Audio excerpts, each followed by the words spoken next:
are back for another Talk About It Tuesday. And I don't quite have a question this time. I want to talk about a conversation I had with one of my clients. So we were talking, and he was telling me that he said, Haru, he said, I have idea after idea after idea.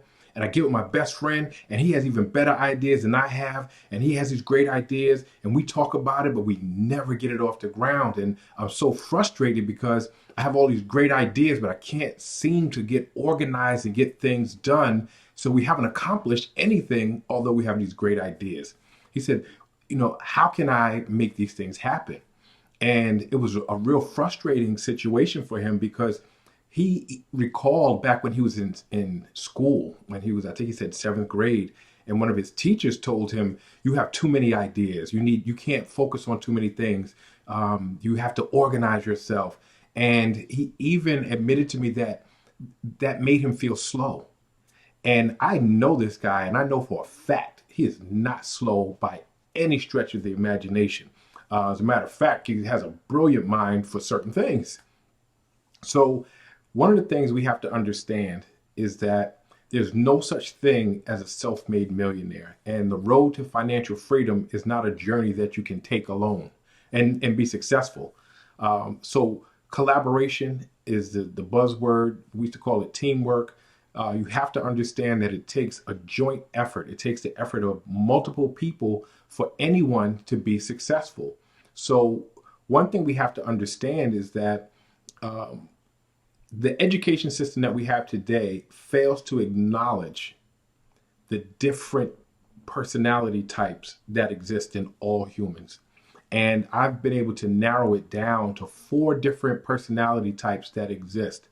And you are one of them. Now, I know someone's going to argue that, well, I feel like I'm a little of this and a little of that. Well, we all have a little bit of each of them in us, but there's a predominant personality type that's within all of us. And whether you recognize it or not, if you ask someone you know which one you are, they will tell you for sure that's what you are. And again, because the educational system doesn't identify it, we tend to only value certain personality types, not realizing that every personality type is critical. So let me just jump into it. And I want you to think about which one you are. So the guy I was talking to today is what I call an innovator. And an innovator, in that terms of that personality, that's the type of person who comes up with idea after idea after idea. Their mind is moving 100 miles an hour, and the ideas are coming so fast that they can't stop long enough to get anything done. That's not how their brain works. But that's their role. I call them the change agents of the world. If we had no innovators, nothing would be different. Nothing would change. The things that we thought were once impossible would never happen. They dream of the impossible. They think of the impossible. They come up with ideas nobody would come up with. But the ideas come fast. It is not their role to take the idea and put a plan to it. They're the innovator. So in a team, that is their job. Their job is to come up with the ideas that nobody else would, to stretch the imagination beyond where anybody else can. That's an innovator. Who do they need to link up with? Part of their team has to be a strategist. A strategist is a person who winning is everything for them, meaning they study constantly to come up with ways to win.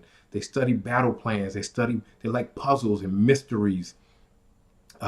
They love to hear about an exciting idea because they say, I can make that work. And so when an innovator and a strategist get together, they're actually a dangerous combination, because without the other parts of the team, they'll try anything, which could be problematic because an innovator always has an idea and a strategist believes they can make anything happen. But those two are critical on a team. To collaborate with an innovator and a strategist seems like a winning combination, except they need this third person as well. The third one is what I call an analyst. An analyst, a lot of people think they're pessimists. They're not actually pessimists, but they can identify what could go wrong in any situation. And they seem to be a buzzkill for the innovator and the strategist, because they'll say, but you didn't think about that, or what about this, and what if this goes wrong, what if this goes wrong? And no matter what you say, they can find out, they can tell you what could possibly go wrong. They can tell you why it possibly couldn't work. That person is what I call a quality control agent. They are so necessary. So you have your innovator who has brilliant ideas constantly, and some not so brilliant ideas, but they have ideas constantly. You have the strategist who loves to come up with a plan to make things happen. Then you have the analyst who can tell you what could go wrong with your plan, or what could be wrong with the outcome. So you put those together, they still can't get anything done.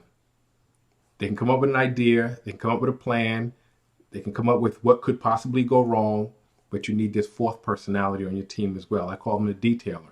The detailer does not want to be involved in the planning whatsoever, but the detailer is the person, if you tell them what the plan is, they can organize it. They can organize the workflow, they can organize the priorities, they can communicate with the people on the team, they can make phone calls for you, they can manage a project to completion. And so to have a full team, you need an innovator, you need a strategist, you need an analyst, and you need a detailer. Now, this is critical to understand also. There's no such thing as democracy in business. So all the people shouldn't be in the room in a meeting at the same time, and they all shouldn't be making decisions about what should happen. The innovator should meet with the strategist, right? The innovator has an idea, to meet with the strategist. Strategist comes up with a plan and meets with the analyst without the innovator present. The analyst will always find something wrong with the plan of the strategist. The strategist will take that information lovingly and go back to the innovator to try to make some adjustments to the plan. The strategist will then skip over the analyst. Why? Because the analyst will always find something wrong. So once you've gone through that initial trial and said, okay, these are the things that could go wrong, the strategist takes the new plan and goes to the detailer to manage it and organize it so that things can be actually manifested. So don't feel inadequate. Don't feel like you are not valuable. You are one of those personality types. You can't do it all. You need to find other people to supplement the role that you can play. One of the big mistakes that we make when we try to collaborate is we bring friends and family. Friends and family tend to be the worst type of teammate you can have. And the other mistake we make is we bring in like minds, or people who are just like us. You don't need someone that's just like you. That's redundancy. So you need an innovator, you need a strategist, you need an analyst, and you need a detailer. So I'm curious to find out which one you are. You can post what you are in the comments section, and that would be a great way for other people to link up with you and to collaborate. So send me your questions. Actually, next week, I'm not doing a question. I'm actually going to do an interview with one of my former students, Nana Kwame, who came to me after he took my course. Within months, he quit his job, and he has an extremely lucrative business, Purple Moss Paradise. Purple Moss Paradise. And I actually connected him with some people in Africa where I used to have a business, and he has an actual farm, and he's doing amazing things with purple moss, sea moss, and herbs that he's actually growing on a farm and importing. So stay tuned for that next week. It's going to be exciting. It's going to be live, so you get to ask questions, and I will see you then.